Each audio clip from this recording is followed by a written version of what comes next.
Hello and welcome to Planet Critical, the podcast for a world in crisis. My name is Rachel Donald. I'm a climate corruption journalist and your host. Every week I interview experts who are battling to save our planet. My guests are economists, scientists, politicians, academics, and activists. They explain the complexities of the energy, economic, and ecological crises that we face today, and they reveal their solutions to mitigate the damage to our future.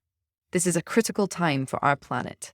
It demands critical thinking. Hit the subscribe button now and go to planetcritical.com to learn more. My guest this week is Trevor Hilder. Trevor is an IT specialist who's also spent the last 30 years investigating and understanding how systems of organizations work, diagnosing their problems, and also figuring out how to rehabilitate them. Trevor worked with Professor Stafford Beer on the viable system model. He also teaches this model to people and organizations who are looking to understand why their projects or systems are failing and how to create a resilient organization. And he joined me to explain the viable systems model, how to apply it to organizations or even larger systems, and also to explain the morals that come along with that model. And yet again, this is another episode of Planet Critical that comes right back to value systems. But what I particularly enjoyed about speaking with Trevor is, well, not only was it great fun, but this is about actioning value systems. So how do you build value systems into how you are actually building the systems of an organization or of a system itself? Honestly, this was such a fun episode, a little bit of a departure to what we maybe normally do on Planet Critical, a little bit of back and forth about the free market and capitalism and about management theory. There is a lot to get out of what Trevor said. So I hope you enjoy the episode. If you do, please share it far and wide. If you love it, support the podcast at planetcritical.com or on Patreon. The link is in the description box below. And to those of you already supporting this podcast and my work, thank you so much. Excellent. Let's go for it. Well, then very quickly, before we slip right back into what we were saying, thank you very much for joining me on Planet Critical, Trevor. You're very welcome. Right. So we were just talking about the fact that you've been working from home since 1987. And during COVID, you saw the rest of the world finally catch up. And now, of course, we're seeing managers trying to get people back into the office to try and protect their landlord friends' investments.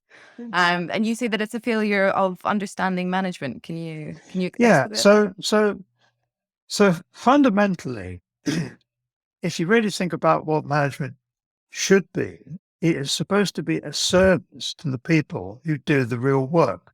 Yeah?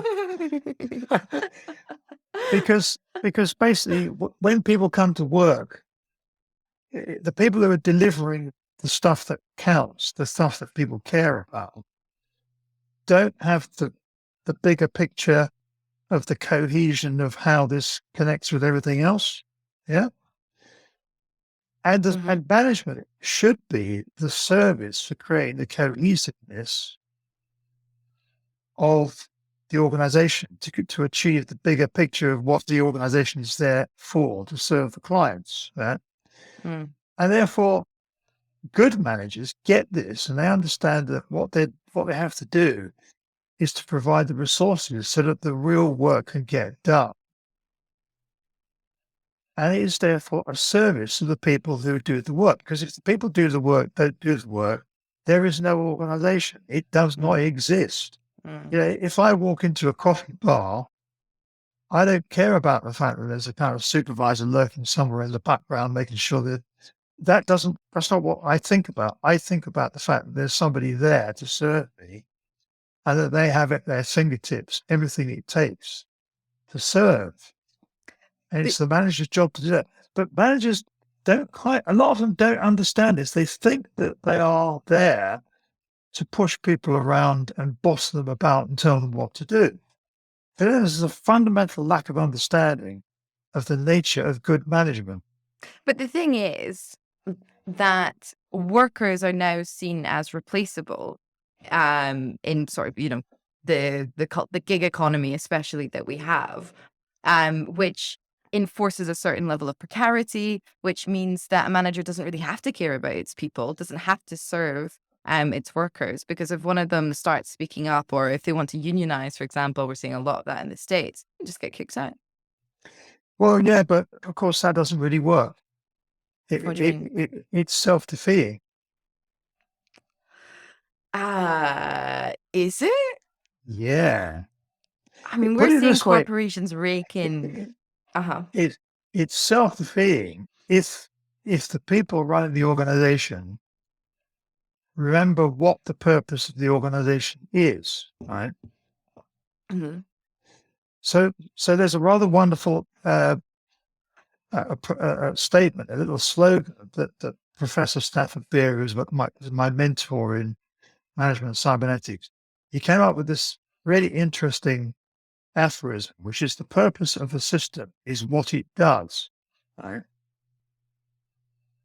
Now, let me sort of illustrate what that's supposed to mean. It sounds really like, what the hell does that mean? So what basically, if you think about what is the purpose of an organization, if you go and ask it, it will tell you certain things. Mm-hmm. And it will tell you, yeah, we serve the customer, we do this, we do that, we do the other. Yeah? But if you want to know what the organization's really doing, you look at the kind of feedback loops that it has in place, that it cares about, and it makes the measurements against to see what it's actually achieving. Mm-hmm. Because if it really cares about what it says the purpose is, you would expect it to have a kind of loops and feedback loops in place to say, oh, how well are we doing? In terms of what it says its purpose is, right? Yeah. But if you look at what the real feedback loops that are in place are, that tells you what the real purpose is, not what the stated purpose is. Yeah. Could you give some examples? Well, the example would be that if you notice the fact that a certain corporation is completely fixated on making pronouncements of quarterly results, making the share price go up, Mm-hmm. and that's what they obsess about, and that's what everybody in the management are concerned with. It shows that the real purpose of the organization is to ramp the stock price, and therefore to benefit the people who own the shares, including probably the managers who've got share options. Right? Mm-hmm. Mm-hmm. Mm-hmm. But if you said to them, what is the purpose of your organization? They'd say, oh, our purpose is to serve the clients and so on. You go, well, yeah, but where are your metrics that show us that you are serving your clients? Which of these metrics are the ones that you think about all the time? Because if the ones that you think about all the time are, can I ramp the share price by buying back the shares and so on? The real purpose of the organization is to hand money to the people who own the shares. So this is why the idea of the purpose of a system is what it does is actually much more profound than it sounds, because it gives you a metric to see what the organization is really doing, not what it says it's doing. Is it possible for an organization to have any other purpose in a capitalist economy, a for-profit organization? Yeah, of course it is. I mean, the fact of the matter is that it's a matter of the balance of the different aspects of management. I mean, if you look at the classic era of successful economic growth around the developed world after the Second World War, the corporations they had to make a profit. In fact, they generally made more profit than they do now, rather than getting all sorts of weird subsidies from the state. Yeah. And what's interesting about that is that it used to be the case that they used to say that if you bought a General Motors car and you got upset about it, you could pick up the phone and phone up, and if you insisted on it, you would talk to the chief executive officer. And the difference in salary between the chief executive officer and the ordinary workers was way lower than it is now. Yeah. And what people forget is that you can have successful capitalism. I would have thought you could say that a world of economic growth that was spread amongst everybody at much higher rates of economic growth than we've had since the mid-1970s, which is what we had between about 1945 and 1970. That looked pretty successful, but it actually was an era in which marginal tax rates at the top rate were something like over 90%, which even the Beatles wrote a song about. They wrote a song called Taxman, and the Rolling Stones made an album called Exile on Main Street because they'd been forced to become tax exiles. Yeah. But what's interesting is that huge tax rate on marginal of a certain threshold of income was actually invented in America. Mm-hmm. So what people forget is that the USA started the trend for these massive marginal tax rates of over 80 to 90% on very high earners. And everybody accepted that. And it was a standard thing and understood, and nobody got upset about it until the mid 1960s, when people like the Beatles started writing songs about it, and the Stones had to go into tax exile, which they didn't like in the end because they couldn't get their Marmite stuff, so they had to come home. And of course, the pressure started to build to reduce those marginal tax rates on the argument that talented people are being persecuted by the poor dears by only being able to earn a silly amount of money, and beyond that, the marginal tax rate was very high. Oh, how awful for them! Yeah, but it was still capitalism. I don't think anybody would say there was no capitalism up until 1975, and it worked better. And the irony is that hang on. I don't think we can. Sorry, we have to jump in here, and we're taking a very localized look at this. I mean, capitalism worked well, and economic growth worked well for whom? I mean, in as you said, in the developed world after World War II, it provided that economic proof and industrial boom as well. That did massively increase quality of life and access to education, all this kind of stuff. However, it was equally through the plundering of resources of other countries, the continued plundering of resources for not fairly redistributing that wealth across the world. There were people that lost massively because capitalism sort of grew arms and legs and took on its new neo-colonial form.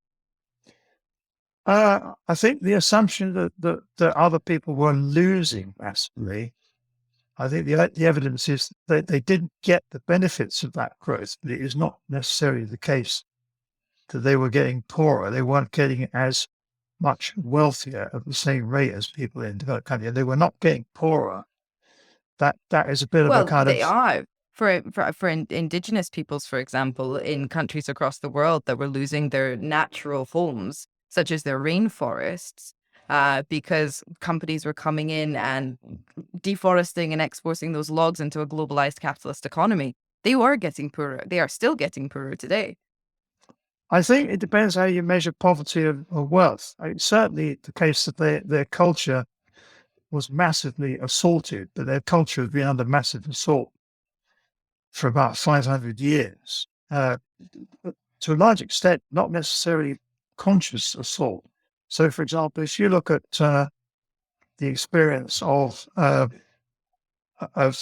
population collapse in the Americas, the collapse of their populations was largely triggered by the fact that they didn't have any resistance to the diseases that the Europeans brought, which of course nobody understood. I mean, nobody knew what was going on.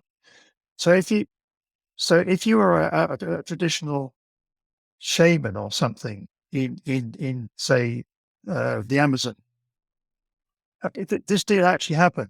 That when the Spanish Catholics showed up, the conquistadors in Latin America, and the indigenous population started to die, and they didn't know why they were dying, many of the local spiritual leaders misunderstood the situation and thought that if they converted to Roman Catholicism, they would be okay, because they thought, well, they're not dying of these diseases. It must be because they're Roman Catholics. So if we adopt their Christianity, we will also not die. Yeah. And that's what happened. That's how Catholicism spread in Latin America. It was because the locals didn't understand what was killing them, because nobody understood that. You have to put this in the perspective of knowledge that was available at the time. People did not understand what was causing the natives to die out, because they were ignorant about they knew nothing about immunology or the immune system. They did not know what the causes were, and they misinterpreted it. And to a large extent, Latin America is now Latin America by a ghastly accident of people thinking if they converted to Roman Catholicism, they would stop dying of these terrible diseases. I'm They sorry, but I didn't. think that's a gross oversimplification of the history of colonization and I'm not saying that's slavery all the and history. That's not all the history. What I'm saying is, it is part of the history. I'm not trying to oversimplify it. I'm saying you have to understand that it is the case that things happen and people don't understand what the hell is going on. It's not true that even the conquistadors and people like that knew what was going on. These things happen because nobody knows what's going on. I, I, I am a proponent of the cock-up theory of history as much as the assumption that there are bogeymen and evil people doing things. They often don't know what the hell they're doing. And it's still the case, you know. So, for example, the assumption that because you're earning vast amounts of money and you're a billionaire, that you've got a genuinely higher standard of living than people like you and me, I don't buy that at all. I think that you and I are more prosperous and have a better life than people who've got silly amounts of money, whose lives are ruined by it, and their kids are all horribly screwed up. I know this because they're having a terrible time, because these things don't benefit them either. They don't. They're having a ghastly time being taken over by, addiction problems. I mean, look at Johnny Depp and Amber Heard. They don't look like they had a great life, do they? Yeah? Sure. I mean, I think to be alienated from one's community, especially by being put on a pedestal or earning so much money that you're afraid people want to come and take it or whatever. Yeah, sure. I mean, but we have the sociological data on that. Like, more money doesn't necessarily make you happier. Sure. And yet Exactly. the problem is that we still have people that are driven to accumulate and keep it for them, hoard it essentially. And we need to start redistributing it. And a lot of those people who are like that are people who've come from traumatic childhoods and backgrounds where they feel the need to do that because they're actually traumatized by some event that happened to them when they were kids. It turns out, if you look at a lot of these entrepreneurs who are now embarrassingly more wealthy than is good for them, many of them had a trauma of their father dying in childhood. It's extraordinary. It's actually is the case. So a lot of these people did not come from, prosperous backgrounds when they were kids at all. Not some of them did, but not all of them. A lot of them came from desperate circumstances where they were traumatized by the death of a parent, particularly the father. I mean, that is the case of an astonishingly large number of successful entrepreneurs. Let's talk about systems and the viable systems model, because what Yeah, we are sure. seeing today is definitely a lack of understanding of the complexity of systems and how they Yep, interact. sure. The climate crisis is a systems problem, and that's why it's Yep, incredibly difficult to attack it, to confront it. yep, And the general modus operandi is still to attempt to atomize systems into separate individual parts and fix those individually without then understanding the knock-on effect. absolutely. And you've been, you said Professor Stafford Beer was your mentor. Could you give a little bit of quick background about his work and your work with him, and then move into what is a viable systems model? Okay, that's great. So I I got into the IT industry a very long time ago, 1974. So I'd graduated from university. I trained as a school teacher. I absolutely hated school teaching. And I had a school teaching job that was driving me crazy in 1973. And I thought, I need to do something to stay sane. And I was living in London. And I was on an underground train in London. And I saw a sort of, those little ads along the strip along the top that you see when Yeah. you're standing up on the underground Yeah. trains. And actually, I saw one recently. It had a little puzzle. And it said such and such equals question mark. If you can solve this puzzle, there is a career for you in computer programming. Sign up for this private college and pay us some money, and we'll teach you to be a computer programmer. Yeah. Hmm. And I saw one of those when I was being driven mad by this terrible job that I had. And I went, ah. So I happened to be on my way to, I don't know, I was going to do something in Oxford Street or something. And the address was in Tottenham Court Road. And I walked into this place And I said, oh, do this aptitude test. So I did this little aptitude test. I got 100%. Because actually I'd gone to university to study physics. So I kind of, Right. why wouldn't I be able to do a simple aptitude test for a sort of simple logic puzzle? And so they said, yeah, pay us some money and you can study COBOL programming at in a hotel room on Saturday mornings. I thought, well, that'll keep me sane while I have to put up with this terrible job during the week. So I went and did this course. And it got really more and more wicked because in those days, you program computers by writing on paper, writing on coding sheets. And then they got taken and punched onto punch cards, 80-column punch cards. And then the punch card disappeared somewhere. And your program went somewhere mysterious. I mean, it came back with a kind of a load of paper wrapped around it. There was a kind of printout that told you what mistakes you made. And this was computer programming. Punch cards, the mainframe computers, rooms full of air-conditioned equipment. Yeah. It was like, that was what it was like. So I resigned from, I thought, oh, I like this. So I resigned from my terrible teaching job and finished the course full time in January 1974, which was the kind of time where there were these massive strikes going on everywhere, big economic crisis. So we would sit with kind of caligas lamps in a dark room because there was no electric power, filling in these coding sheets. It's like anyway. So I finished the course, and because they knew I was a teacher, bizarrely they offered me a job teaching. So I started my career. So the next week after I passed the exam, I was teaching the same course I'd been on, and that was how I got into computing. Right, and then I kind of went through this weird kind of career of my only qualification is a lousy qualification in COBOL programming for mainframe computers. That's the only qualification I got in IT. But by 1983, I was in a technology startup opening an office in Silicon Valley. So I was in Silicon Valley in 1983 in a technology startup. And it was a kind of weird. So the whole thing was you could have this crazy career out of nothing because nobody knew anything about computing, right? Anyway, by the early 90s, I had my own IT consultancy that I managed to get established. So that technology startup blew up in 1985 and collapsed. And that was the nature of this business. You get the technology startup, it might blow up, it might die, it might crash, and it did. So, but I managed to build up my IT consultancy very successfully and make a lot of money. But I got very frustrated. So by 1990, the early 1990s, I had a lot of money in the bank. But I also, in my heart of hearts, knew that most of the IT projects I got handsomely paid to work on would fail. Okay?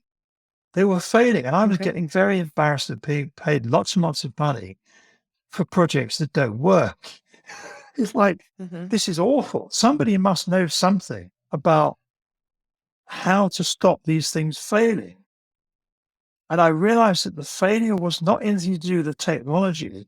It was to do with the social organization. Yeah. So I looked around and thought, who the hell knows how to solve this problem of the fact that we keep blundering because we don't organize ourselves socially properly? And I had a copy of a book that I'd bought back in the 70s sitting on a shelf called Platform for Change by a guy called Professor Stafford Beer. And I'd forgotten all about it. I took it down off the shelf. This was about 1983, I think it was. And I read this book and went, wow, this is amazing. And he published the book in 1975. And it was a series of lectures to people working in the NHS, senior managers in the NHS, social work, social systems, social care,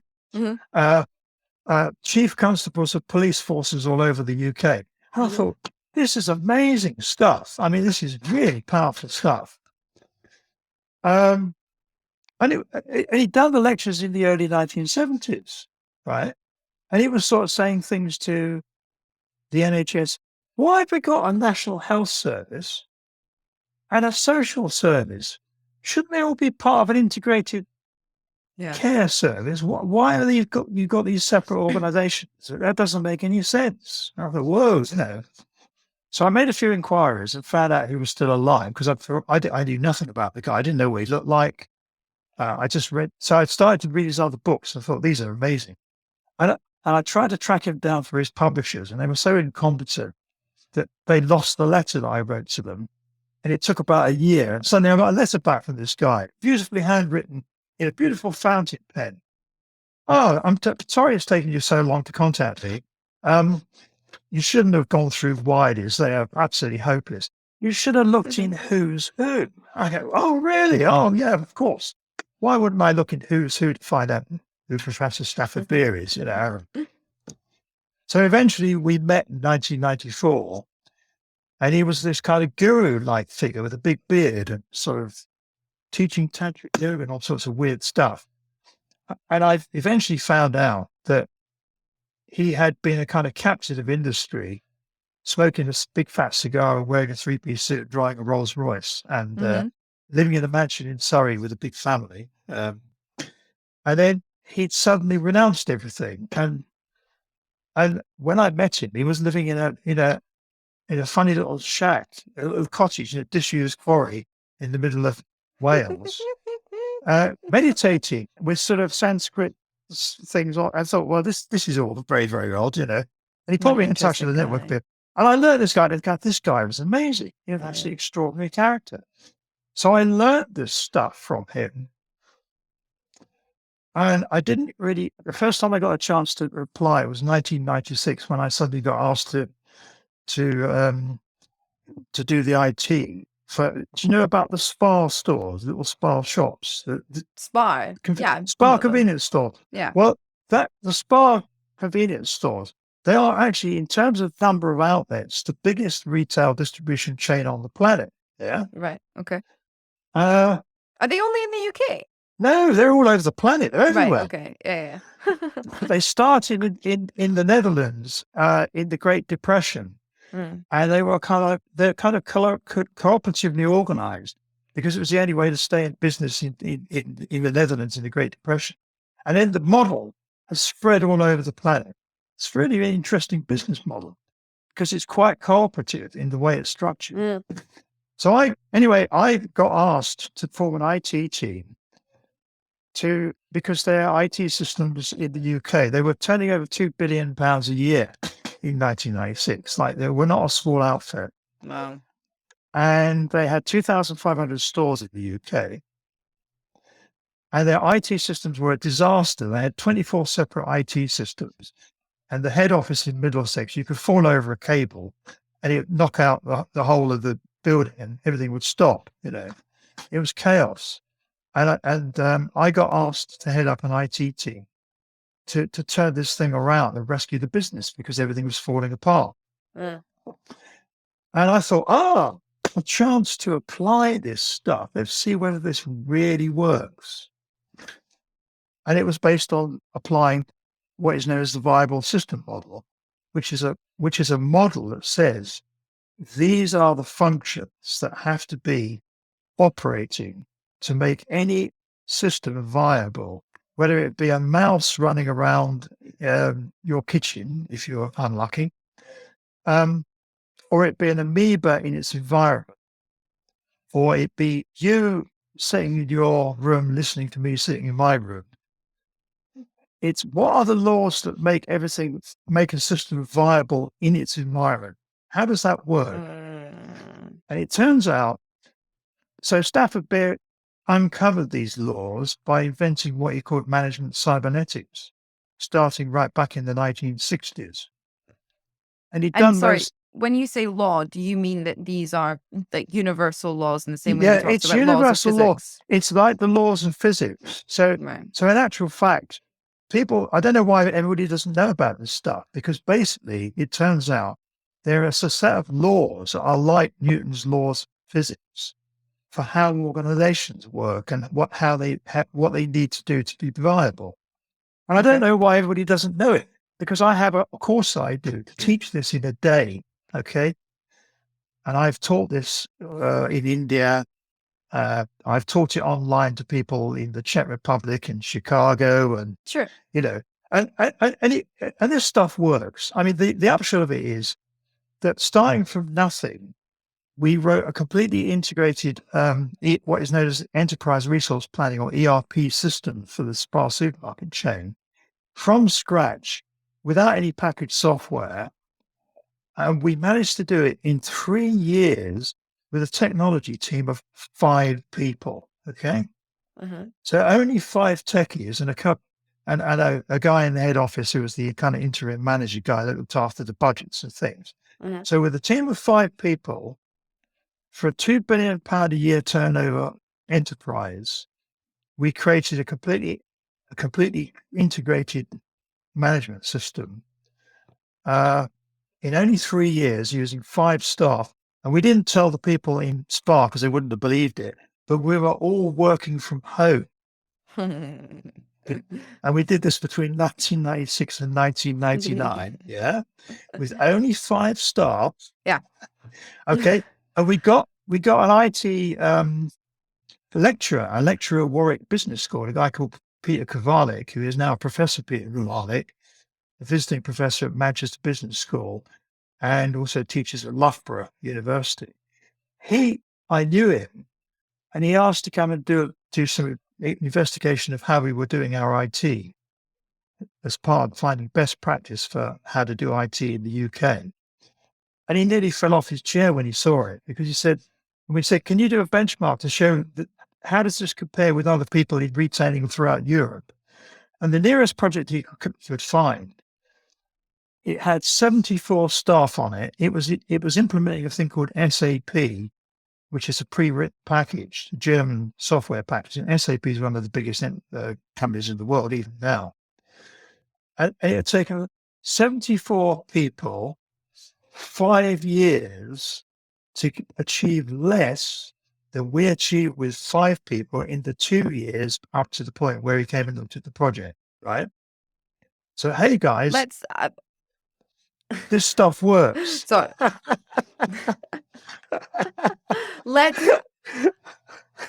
I'm not an IT person. I'm not sure how many of the listeners are IT people. That doesn't matter. Let's go into the systems model. What are the laws? What are these universal laws of organizing? It is really simple. As I say, I have a course where I teach it in 1 day. And if anybody wants to know about that, I'm very happy to offer it, because we can do it online anywhere these days. Yeah. Great. So basically, there are 5 functions that enable any organization to be viable in the environment it finds itself in. So this is embarrassingly simple. It should be taught at school. Everybody should know this. I don't know how anybody thinks they can manage anything because they don't know this stuff, because it makes your management capacity 10 to 100 times more effective if you do understand this stuff. Yeah. What are they? Okay. So all they are is that, so I illustrate this from the ordinary and not very exciting illustration of what does it take to make Starbucks work, because everybody knows what Starbucks is. They might hate it, but everybody knows what it is, and it's everywhere. Yeah. So if I walk into a coffee shop, I try and avoid them like the plague. I'd much rather use a local one, but for illustrative purposes, it's a good illustration. I use it when I teach this stuff. So if you think about me walking into there and saying, I want a chai latte or whatever the hell it is I want, somebody's standing behind the counter delivering the goods. They're delivering what I care about. I'm the client. What do I care about? I walk into this place, and there they are behind the counter, and they and they hopefully they're not rude to me, and they give me a chai latte, and I'm happy. And I'd much rather find one down the road at a local interesting shop, but hey, maybe there isn't one. There have to be operational staff. So there are operations. The operations are the elements of the organization that deliver the goods. They're what I care about as a client. Yeah. Guys working on production lines, making cars, somebody's behind that counter and they do all this stuff. They got a machine there, and there's electric power, and there's coffee beans, or there's tea, or whatever it is, and they deliver to me. And that's the operational aspect of the thing. And Stafford Beer called that System 1. If that wasn't there, you haven't got an organization. It's what we said at the beginning of this conversation. It's people doing stuff. So labor. It's operational in the sense it's delivering the service. So, for example, we're doing a podcast session here. You're the System 1 interviewing me. Mm-hmm. So you're delivering the podcast. And in fact, you're probably also doing the other 4 functions, because I kind of get a sense that this is an interesting thing that you're doing, and it has all these functions in it, but not very many staff. Is that fair? Yeah. Yeah. Okay. So you're interviewing me. If you didn't interview other people and me, there wouldn't be anything there, would there? Mm-hmm. So that's the operational aspect of what's going on. Yeah. And Stafford Beer called that System 1. Okay. Okay. Now, can I just on the what is the difference between that and labor? Why not just call it labor? Could that operation be a non-human element? Well, the reason for not calling it labor is because, are you labor? Do you think of yourself as labor in your work? Oh, you good question. Do I think of myself as labor? I mean, I put in a lot of labor. Yeah, exactly. But do you think of yourself as labor? You think of yourself in that way? Yeah, but I don't think of myself as an operational element either. Yeah, but you are, because I mean, we're trying to be abstract here, because, for example, the viable system model works for me as a physiological being. Yeah. Yeah. And it's for me as a physiological being, operations of things like breathing, my heart beating and circulating my blood, my liver working, and my kidney working. Yeah. Okay, so these operations, this System 1 operations can also be non-human elements. It can be any system in the universe. It doesn't have to be a human system. That's why it's not labor. Okay, gotcha. And that's why we want to abstract the terminology, because it works everywhere. And say it works for a mouse running around trying to find some food in my kitchen, which I hope isn't there these days, but it used to be. It works for an amoeba swimming around, keeping itself alive in a pond. These are universal laws. Okay. So number 1. So System 1 is like the delivery of what matters to people who are receiving a service. So operations that deliver a service. Yeah, operations that deliver the service. Now, if you think about that, if you think about the people working in that Starbucks, they're expected to turn up on time for a shift, and then they go away and somebody else comes along. So if somebody's coordinating that, if they all turned up at the same time, all the staff all came in at the same time, and then there weren't any staff for the next shift, that would be a mess. Yeah. So there is a coordination function going on that is coordinating, making sure that the staff turn up for the right shifts, and then they all turn up at the same time, and they go to the longest branch of Starbucks instead of the one they're supposed to be working at. Yeah. And that's what he calls System 2 coordination. So there has to be coordination to make sure that everything works together.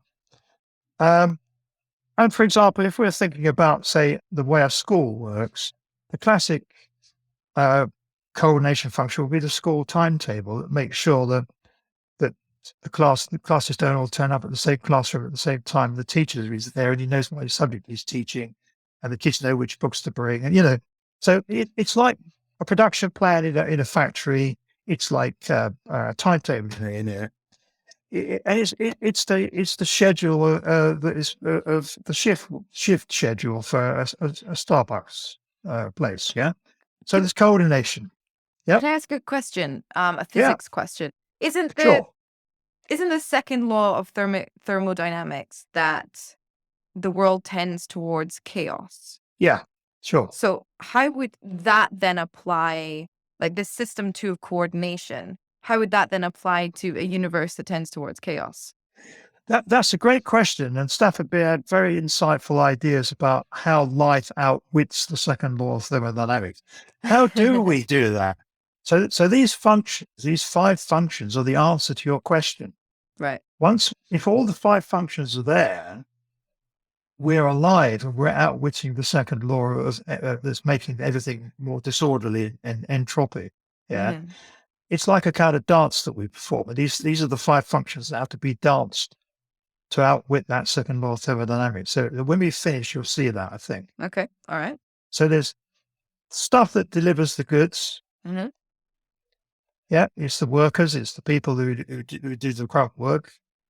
There is a coordination function to make sure that things don't blunder, trip over each other. So we don't all end up. It's like, you sent me an invitation to this podcast. That was an example of a system 2 function of us putting things in our calendar and both arriving at the same time so that we can talk to each other. Cool. Yep. And we did it. We got it right this morning. We organized it back in February, but hey, we both turned up and here we are. Yeah. Okay. So the next function that has to be there is something that creates that cohesion to make sure that if I was working in Starbucks, I would, and I like a simple life and they're paying me enough money. I turn up for my shift. I'm nice to the customers because if I'm rude to them, they might get bad feedback and that would be bad news for everybody. Nobody would like that. And then I go away again and think, I got better things to do. As long as I'm getting enough money from that stupid Starbucks job, I go and spend time with my mates in the pub and look after the people I love and do all the things that I really care about. Yeah. But the cohesion of this single store, the single Starbucks thing, there's some kind of supervisor lurking in the background. He's got an office right at the back with a computer, and you have to keep him happy if you want to carry on being employed. So that's a cohesive function to make sure that the dance works and nobody falls over and all that kind of stuff. And that cohesion function is what you call system 3. So is part of that cohesion capitulating to seniority? Well, what he said was that it has certain levers of power that it uses. Mm-hmm. Yeah. Mm-hmm. And he describes this beautifully. And again, we go through all this in my little course. I mean, when I say it's a 1-day course, it takes about 2 or 3 hours to teach this VSN thing in depth. Mm. And then I have another thing, which I call the moral modalities framework, which is about the morality that derives from this. Mm-hmm. And that takes another 2 or 3 hours to go through. Mm-hmm. And that's I invented that, but Stafford Beer invented the vital system model. Okay. So basically the system 3 function, how does it constrain people? How does it manage the magic of making sure that you do turn up for your shift on time? And he said it uses something called a resource bargain. I contract to pay you only if you turn up. Yeah. Mm-hmm. And that's what he called the resource bargain. The resource bargain is how the power is wielded effectively. That I say, if you turn up and do this, I guarantee that you will get paid X amount at the end of the week or the end of the month. Yeah. Mm-hmm. In exchange for that, you have to account for your actions. So if you don't turn up on time and you consistently don't turn up on time, I get really hacked off and I fire you eventually. This is super conservative. This is a super conservative viable systems model. No. It's about how things work. It's how human beings are. It's not it's not conservative at all. That isn't the case. Resource bargaining? Yeah, but that's how. Would you think people will come and work in Starbucks if they were going to get paid? I mean, of course not a Starbucks. But the thing that I'm thinking of that is quite interesting is all of the recent data that's come out where they've trialed a universal basic income in communities. And giving people access to resources then encourages their entrepreneurship, their creativity. You don't need to bargain with people for their kind of, minimum wage existence, like that doesn't seem to actually create a cohesive system. You haven't. Wait a minute. I'm only using Starbucks as an example because we all understand Starbucks. Mm-hmm. I am doing loads and loads of really interesting work with, for example, a platform co-op revolutionizing how social care works. Okay. Mm-hmm. So don't get too fixated on the example that we're using. Well, it's not. Let's finish it. Let's finish it. Just to finish. When we got to five functions, we've done 3 already, right? So all it is basically saying is that somebody's got to create this cohesion. I'm not saying that I told you, if I can avoid going to the Starbucks, I will. But if I'm desperate for a cup of coffee and I'm trapped in an airport or something, and there isn't anywhere else to go, oh God, and they're going to write my name on the cup and. But we're just talking about how these things work. We're not saying it's good, bad, or indifferent. It's saying this is how it works, because it is. Yeah? So in the modern world, we do use money to create social conformity. Now, I am very interested in reinventing money to get us out of certain traps, okay? Which is why I'm interested in things like cryptocurrency projects and things like that, because I'm interested in the reinvention of money to make it less punitive. But that's another story we can talk about once we finish talking about what these functions are, because we've nearly finished, actually, okay? So there is a resource bargain and there is accountability. It's also important that the bigger environment imposes on that cohesion management function. It's what we normally call management, but we call it cohesion because it kind of describes what it should be. Yeah. That system 3 function also has to make sure that the fire regulations are there. So the environment imposes regulatory requirements and make sure that health and safety and the fact that you don't poison your customers with milk that's gone off and what kind of stuff. So there are regulatory things that have to be complied with, fire safety standards, health and safety, that kind of stuff. There is the resource bargain that says, look, I'll offer you this if you've offered to turn up, be part of my plan, my grand plan of putting money in the pockets of Starbucks shareholders or whatever it is. And then there's accountability, that you have to account for yourself. You have to show that you did turn up, and all that's going on, yeah. But in the background, there is some higher level of management. So this individual Starbucks store is reporting that the guy who does that supervision, day-to-day supervision, is reporting on some kind of basis the sales and everything else to some higher level of management somewhere in head office somewhere. So there might be a kind of regional office. If I'm in Trowbridge and it's got Starbucks, there's probably a regional office in Bristol that the guy who runs the Starbucks in Trowbridge reports to. So there's a level up of management above that, the level of the individual store. Yeah. And that's one of the things that's important. Is the nature of the world is that viable systems are nested inside other viable systems. It's recursive. It's got levels. Yeah. So we know that Starbucks has got a head office somewhere, and it's got an advertising department that's produced that annoying logo that everybody recognizes. So that you recognize, oh, it's a Starbucks. I'll go and get a cup of coffee instead of, oh, I'll go and get my shoes repaired there or whatever. That would be kind of daft. So there is another function that's important. So we can have those functions working, and we have a happy Starbucks store. Coffee arrives, it gets put in the storehouses, the refrigeration systems, electric power, the bills get paid so the electric doesn't go off. It all kind of works on a day-to-day basis. But the bigger picture of the world is constantly evolving. The world is evolving all the time.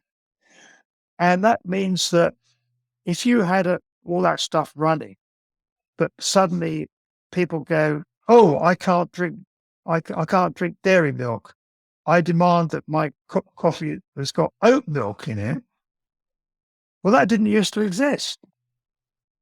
And if Starbucks had not bothered to adapt to the fact that certain people want chai latte and certain people want oat milk in their coffee instead of dairy milk, or they want it semi-skilled or whatever, they will go out of business because people wouldn't go there anymore because they weren't making the drinks that they like.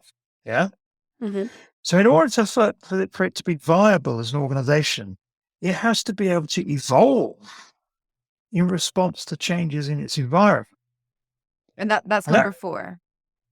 that's system 4, the intelligence function that enables it to adapt as the world unfolds. So that's the system 4 intelligence function. The thing that makes that interesting, it has to look to the big wide world outside and say, hey, what we're doing today is fine, but suddenly there's this new thing coming up. Like hey, people want chai latte. That didn't even exist 5 years ago, maybe, I don't know. Or it only existed in some obscure corner of the world. So there has to be an intelligence function. That's system 4, yeah? If it wasn't there, the business would go bust because it wasn't adapting to its environment.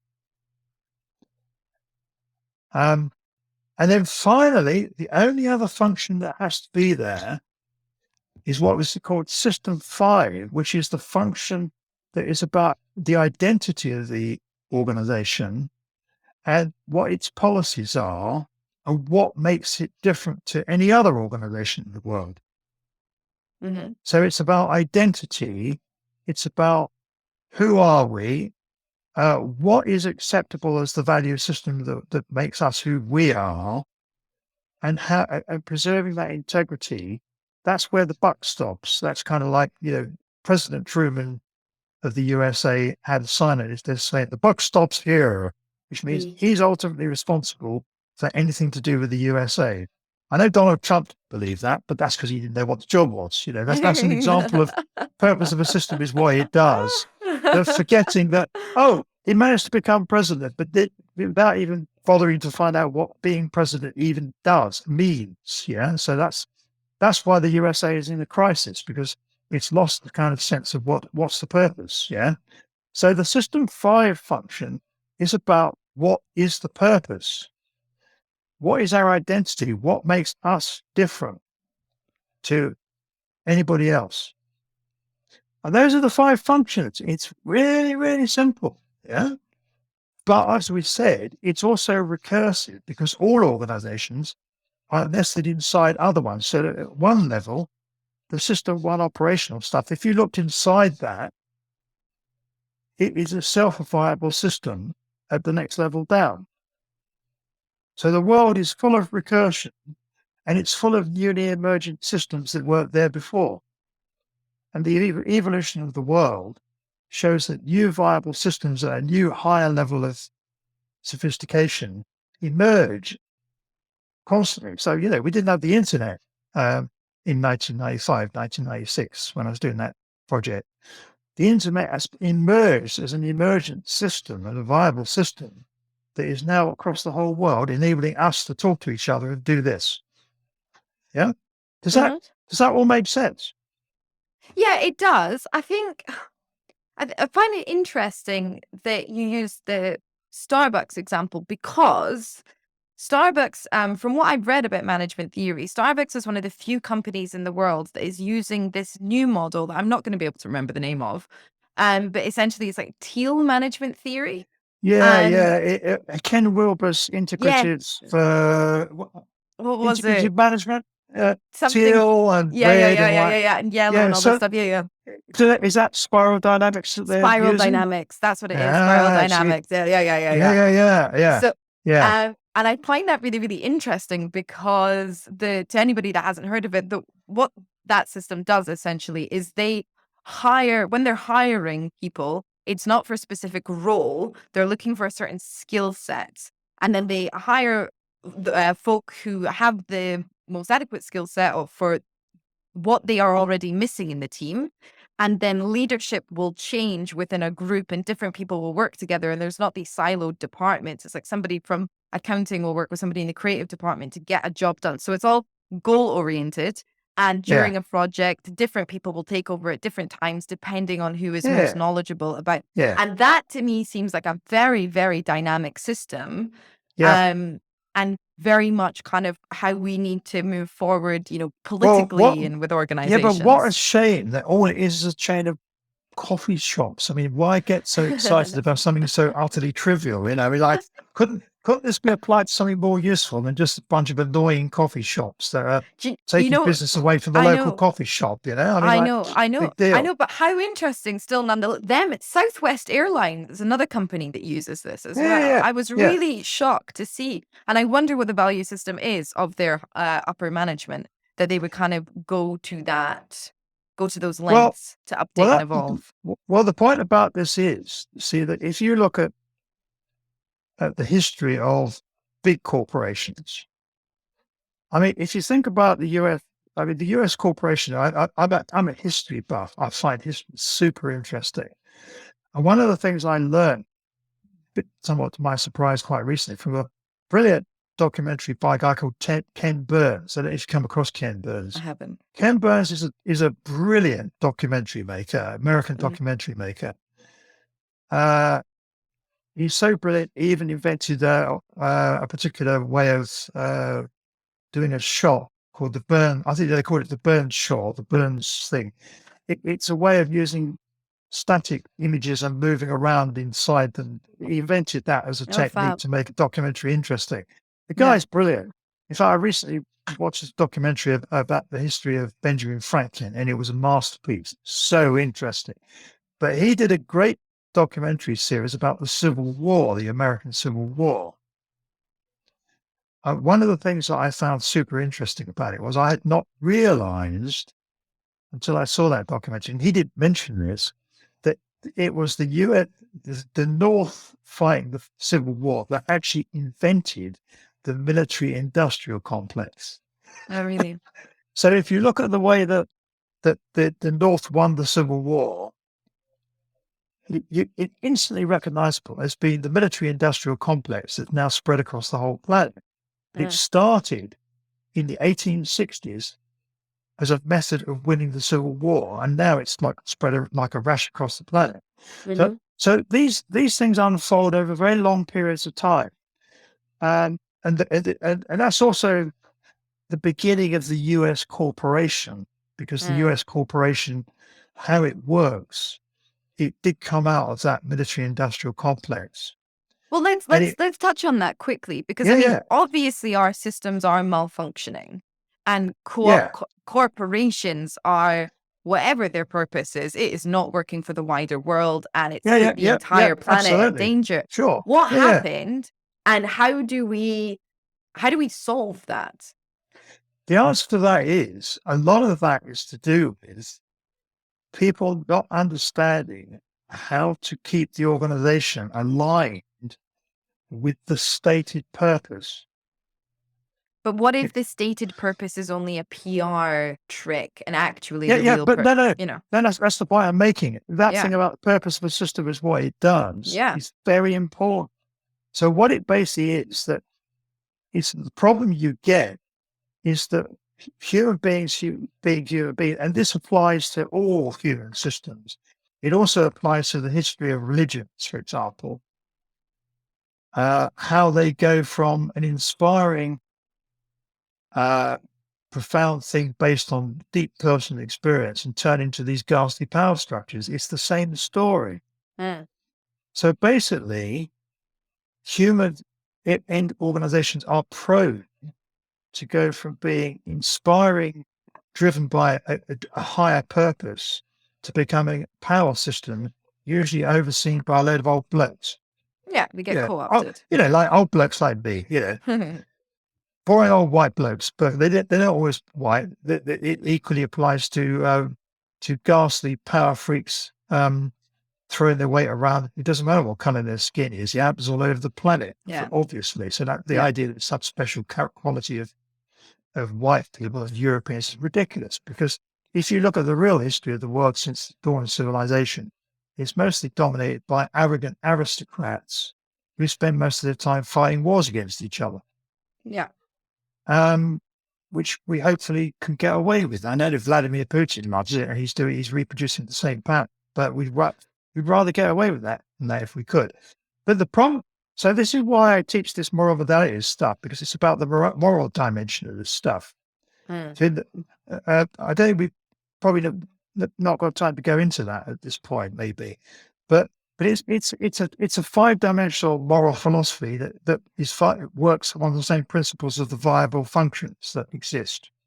All right, can we run through quickly in like 10 minutes? Yeah. So so it's got a little grid diagram, which I can't remember. It's on my Web of Wealth website. If you go there, you will find that it's a sort of boring looking spreadsheet thing with three levels of recursion, from personal stuff to work stuff to the public sphere. And then it's got 5 columns in it that are the moral modalities. And they correspond to the 5 functions in the viable system model. So the system 5 identity one, I call that guardianship. It's about create the boundary and saying who we are and what our value system is, and keeping that straight and separating that from other things. I illustrate it with the game of tennis. So if you know the game of tennis, you know there's a thing called the Lawn Tennis Association of Wimbledon, and they define the rules of the game. That's a kind of guardianship function. It says, look, if you want to play tennis, if you don't follow these rules, you aren't playing tennis, you're doing something else. So we are the guardians of the rules. If you want to play tennis, we tell you what the rules of tennis are. And that's not some ghastly thing, because you don't have to play tennis. Yeah. I mean, like, nobody's saying, you must play tennis, or, you know. So that's the guardianship function as a perfectly healthy kind of a thing. Yeah. That the conditioned hierarchy thing is the name I give to the system 3, which is a power trip. It's what we were talking about, which you were upset about, the idea of a resource bargaining and wielding power over people. So it's when we fall into a kind of power system with prestige figures at the top and people in the middle and people at the bottom who are the people doing the real work, and they feel they're being imposed upon by this power structure. Yeah. So that's what I call conditioned hierarchy, where people get conditioned into the alarm clock goes off, you wake up, you commute to work, you're not really kind of awake, you turn up at work because you know you have to, because otherwise there won't be any money in the bank at the end of the month and you won't be able to pay your mortgage. Yeah, it's precarity. It's the power stuff. So we have the guardianship, which is perfectly legitimate, saying, look, I'm trying to inspire something here and you can join it if you want to. And this is what it is. That's, and that's cool. But then these tend to fall into and turn into nasty power structures, which I call conditioned hierarchies. Yeah. But isn't that because, sorry to interrupt, but isn't that because this is quite an aristocratic moral framework in itself? No. Because it's the people at the top essentially who are creating what vision and inspiration, and they are the guardians. And then it's very much a top-down morality. Like what about creating morality that comes from the operations? Yeah, but hang on. These are functions. That it's not a power hierarchy. So for example, your podcasting series, what makes people want to watch it is it stands out as having a value system. That's you being the guardian of it and saying this is what it is. But you're not exerting power because you're not forcing anybody to watch it or listen to it. Yeah. And there's not nothing an organization wrong either. Yeah, but you are an organization. Okay, but I'm not an organization working in tandem with other people. No, but you are just but the functions are still the same. Sure, but my point is if it's upper management that is deciding the value system and the identity and the purpose. But the answer to that is it doesn't have to be. Right. Because a good organization creates an ethos that everybody shares. Yeah. So there's a famous story about when they were when President Kennedy decided that they're going to land on the moon in 10 years, which is an extraordinary thing to do. And there's a famous situation where Kennedy was actually visiting. This might be apocryphal, but it illustrates when this is good, when it works properly. Yeah. And he saw somebody sort of sweeping the floor, and he said, "Hey, what are you doing?" He said, I'm landing men on the moon. Excellent. Yeah. Yeah. So that's when it works, because everybody's sharing a value system to do something they all care about together. Yeah. But it could also come from the bottom up. Like this could also apply to a Spark collective model. Yeah. Where it's the workers, for Yeah. example, that decide the value system and the purpose. Yeah. Right. In other words, it's not. A lot of people misunderstand this and think it's some kind of horrible power thing. It is. It's about what it takes to manage what we call variety. It's about what we call variety management. I won't go into that at the moment, Okay. but it's about the fundamental law. So what happens is it's a very big issue for the world at the moment of people confusing this legitimate guardianship function of, for example, the NHS is a classic thing where people get the value system and volunteer to do amazing things because this is our health system. We all own that. Did you see the opening ceremony of the 2012 Olympics in London? No, I didn't. You should watch it. It's very cool because it's got a whole section of people celebrating the NHS. It was done by Danny Boyle, wrote it. He wrote the script and it's amazing.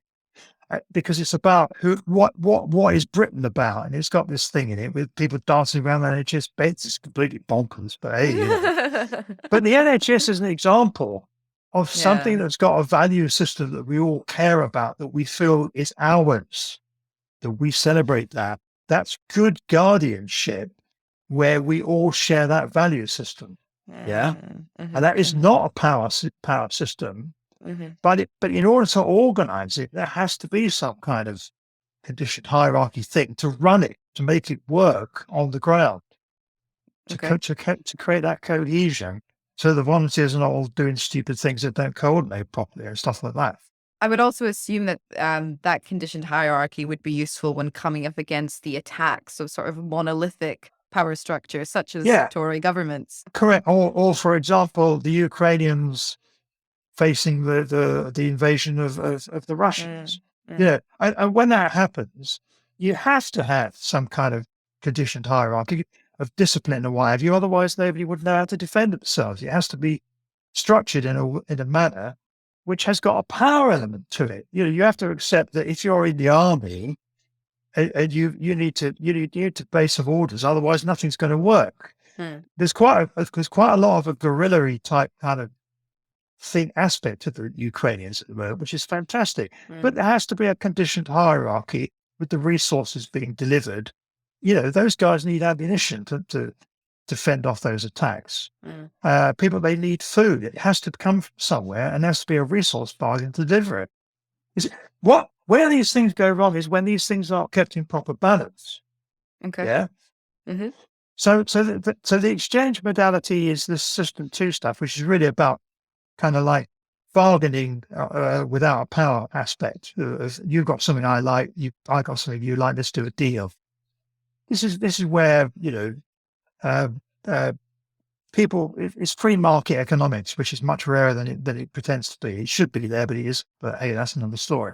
And then there is the learning network modality, which is all about the evolutionary function of learning. And then there's what I call the unconditional care modality, which is the fundamental one, without which everything else doesn't work. So unconditional care is people being human and doing things for each other without expectation of reward. It's like, bringing up the kids. You don't expect the kids to pay the bills, And so there's the unconditional care, which is like the system 1 real stuff. There's the guardianship, which is who are we? What's our value system? 5. There's the conditioned hierarchy power kind of element to keep on keeping on. How do we keep this thing working? And then there is the exchange modality, which is sort of exchanging things without a power element. And there is the learning network, which is about how do we evolve into the future. Right. So there are moral dimensions, but if you get them muddled up, you get what I call a monstrous moral hybrid. A monstrous moral hybrid is where you say you're doing one of these things, Are you really doing one of the other ones? Like, let me just do that in order for people listening. Number 1 is unconditional care. Number 2 is exchange without power. Number 3 is conditioned hierarchy. Number 4 is the learning modality. And number 5 is guardianship. Yeah. Right. So what I do when I'm thinking about it in moral terms is talk about how does it feel and where does it go wrong? And this idea of monstrous moral hybrids is where you should be doing the guardian thing, but you're not. You're doing a power trip when you're pretending you're the guardian. Yeah. That's what we call a monstrous moral hybrid. The term comes from a brilliant lady called Jane Jacobs, who's mostly famous for town planning. I don't know if you've heard of Jane Jacobs. No, I haven't. She's the woman that revolutionized town planning by refusing to allow Greenwich Village in New York to get bulldozed to build a motorway. She came up against a guy called Robert, I forget the guy's name. There's a play just come out about the tension between the guy who wanted to shove motorways through New York and Jane Jacobs, who sat in Greenwich Village and stopped into bulldozing it and transformed town plan. But she also wrote this book called Systems of Survival, where she talked about monstrous moral hybrids. Fantastic. And that was with reference to the fact she was living in Toronto and there was a thriving textile industry in Toronto and it got completely destroyed by the mafia demanding protection money. So the mafia, as an example, they say, oh, nice place you got here. A bit shame if it burnt down, wouldn't it? Maybe you could pay us to protect you against that. Yeah. That's a classic example of a conditioned hierarchy pretending to be a guardian. It's a mafia ploy saying, well, you wouldn't like anything unfortunate to happen to this, but it's them that are going to do the unfortunate thing. That's a classic monstrous moral hybrid. And to a large extent, the stuff about the exertion of illegitimate power that you're describing is an example of a monstrous moral hybrid. Yeah. But then how do you rehabilitate a system that is experiencing or has become a monstrous moral hybrid? What you have to do is reconnect it back to separate the modalities from each other properly. You have to say, hang on, you're forgetting what we're here for. You've forgotten the real purpose. You've got disconnected from the deep purpose. You've turned this thing into an illegitimate power structure. You mustn't do that. You have to reconnect it with its real purpose. But surely there are systems and organizations that are beyond that rehabilitation because it's been either deliberate. And they're not viable systems and they're going to die. That's what happens. It might kill us first, though. Well, that's the risk. The risk is, that they might kill us first. I agree. Yeah. I'm not disputing that. No, but they're not viable. And the reason they're not viable is because they've not got a proper learning network modality. They haven't got proper learning capacity anymore. They've forgotten to evolve. The Russian-Ukrainian thing is an incredible demonstration of this. Is that the Russians believed, and Putin does believe this, it comes from the Russian history. He believed that Ukraine was not a real nation state. It was a fake nation state. Donald Trump agreed with him, of course. And it was a fake state that is really only part of Greater Russia. And Putin's narrative is that he has to save it from Nazism. I was just like, yeah, right. He's dreaming of the Second World War, yeah? And what he hasn't noticed is that the only Nazis involved here are him and his forces. Yeah. So he hasn't realized he's celebrating Victory Day, the day that Nazism collapsed, mostly conquered by the Soviet Union, because they did all the legwork. They really won the war. But there they are marching around in a jackbooted fashion, looking like a Nuremberg rally. But they think that they are the people who saved the world from fascism.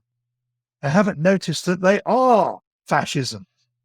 Well, I mean, it just sounds like a line, but I don't think he genuinely believes that he's trying to save Ukraine from Nazism. I think you're quite wrong. I think he really does believe that. He really, really does believe that. And that's what's scary about it. He's not cynical about that. He's got a version of history where he actually does believe that. So what he hasn't realized is that Ukraine is a real nation state and Russia is dying. And the sign that Russia is dying is that the Russians believe that crazy stuff. The danger is that while they're dying, they might start unleashing nuclear war, which we would prefer them not to. Please don't save us. Please don't save us from Nazism. Thank you for the offer, but we'd rather you didn't. Trevor, I feel like we've only just begun to scratch the surface, but we are out of time, I'm afraid. Okay. But what a fab note to end on. This stuff is real. This is real stuff and it works. Yeah. People need to know about this. Yeah, cool. So where can people learn more about it? Where can they sign up to do your course if they're interested in it? Okay. I've got a website called Web of World. There is a sort of comment section in there. And anybody that would like to put a comment in there, I would love to ask about the course. If they contact me and give me contact details, I will send them how the course works, how it's organized. Assume it's going to take around about sort of like a day of time in 2 sessions. We can be flexible on when they are.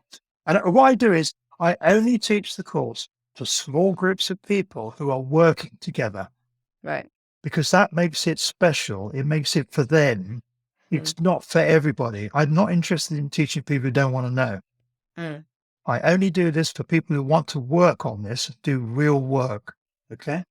My final question then is, who would you like to platform? Okay. You've already got Chris Cook on board, haven't you? Yeah. Have you talked to Emma Back? No, I haven't. Equal Care Co-op? No, I haven't. You should. We're doing fabulous work together to transform social care in the UK and also ultimately across the world. Fab. Can you introduce me to her in an email? Yeah, of course. Great. Wonderful. Trevor, thank you so much for your time. It was delightful speaking with you. Lovely to talk to you. Thanks a lot. Thank you. If you want to learn more about the viable systems model, I've put links to Trevor's website and his email address in the description box below. Remember to subscribe to this channel and share the episode if you enjoyed it. If you loved it, support Planet Critical on Patreon. The link is also in the description box below. A huge thank you to the Planet Critical community. This work would not be possible without you all. Thank you for listening. See you next week.